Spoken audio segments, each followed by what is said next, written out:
veterans in this city, even if they're not participants, know what Stand Down is.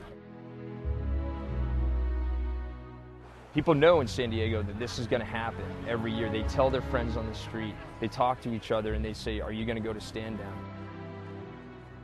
For 20 years, Veterans Village of San Diego has organized Stand Down. It is the oldest and best-known program for homeless veterans. Is this the end of the line? No, this is the beginning. Over a July weekend, this empty field near San Diego Airport will host an array of free housing and social services to help homeless vets get back on their feet and let them know they are not forgotten. They're anxious to get in. They know that if they can get through the gates, some of them are going to save their lives. Tomorrow, this is going to transform into something beautiful. I am so appreciative that you're all here and it's not even 8 o'clock. Stand Down is a military term that describes when soldiers were given a break from the front lines. The difficult conversations will come later, but first, the new participants take care of some basic needs: a bed, a shower, a haircut, and some new clothes. All right, give me that. All right. A few already know the drill. I'm going to go eat, and then I'm taking a nap. Organizers say their main goal is to create a supportive environment where veterans can start rebuilding their lives. We bring them back to their youth. We bring them back to a time when they felt strong. Because what we're looking to do is not just give people stuff, but to make them feel hopeful. At Stand Down, each participant is assigned to a tent, and each tent is staffed with volunteer tent leaders who counsel the vets and help them access services. I'm not working right now, I'm laid off. David Cote, a Marine Corps captain, is a tent leader for Bravo. The best way that I've found to interact with the members of my tent is to say, what is it that you want to get out of Stand Down today? And I usually start with something easy like medical. Do your teeth hurt? Do you want to go see the dentist or get a new set of glasses? Then the tougher questions, and nobody wants to always give the truth right away.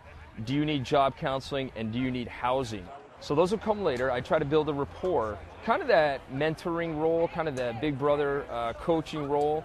They're comfortable with that. They see that you care. More than 1 out of every 4 homeless are veterans.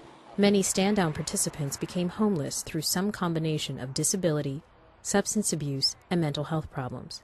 But now, because of economic issues, a new crop of veterans has started to come to Stand Down. I just became homeless about 2 weeks ago. I lost a job some time ago and could not find another one, and the rent came due, could not pay the rent. So I lived between my car, sleeping in my car and sleeping in a flop house.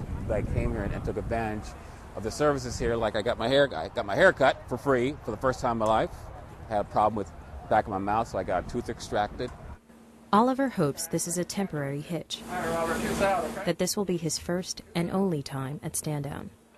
Blair Barrett, a former naval electrician, feels the same way. I do not want to be homeless. I do not like sleeping outside. Have you ever filed an application before? No. Barrett struggled to find work outside of the military and was laid off from her maintenance job last year. She spent months living in a shelter while her 3-year-old stayed with family.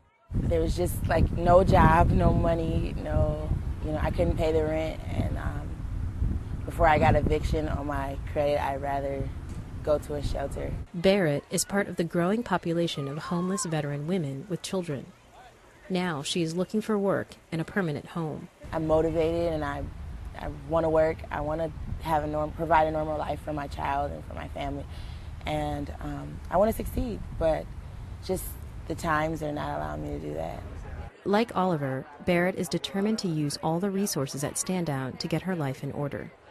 My game plan was to just hit the floor running and try to get as much help as I could. So, what can I do for you? I had some issues that I needed to take care of, some legal issues, and I also have some health issues. Of course, the housing issues. I got a massage. I needed that. I really want to be stable again, and this is like a great opportunity for me to do that. While services are plentiful at Stand Down, housing options are not. There is a shortage of shelter spots for the hundreds of vets looking for housing this weekend. But as much as Stand Down is about taking advantage of services, It's also a place for people haunted by their military experiences to feel whole again. There are many people here, they literally sacrifice, put themselves into harm's way. You put your body, your soul, your mind on the line for your country. They deserve something. They deserve something. They really do. Facing demons with the support of fellow vets is the heart of Stand Down. And a new generation of vets from Iraq and Afghanistan is facing similar challenges.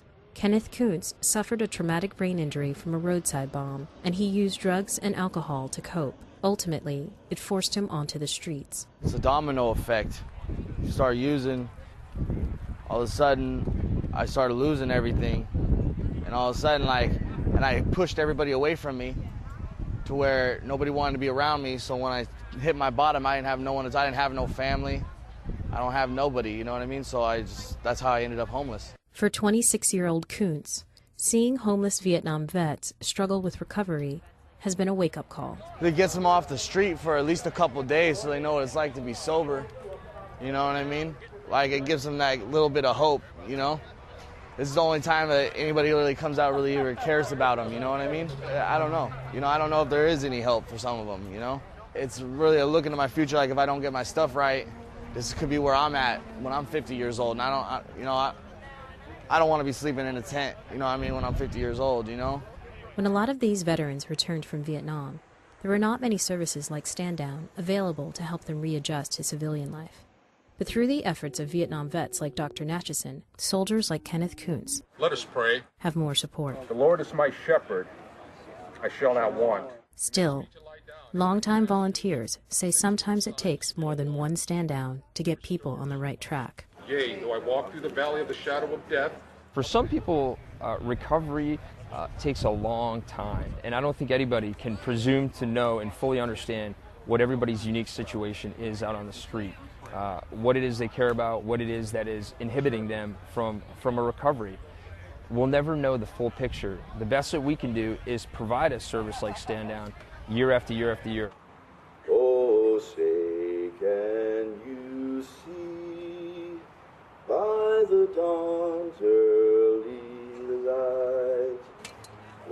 Sunday, the last day of Stand Down, is full of mixed emotions.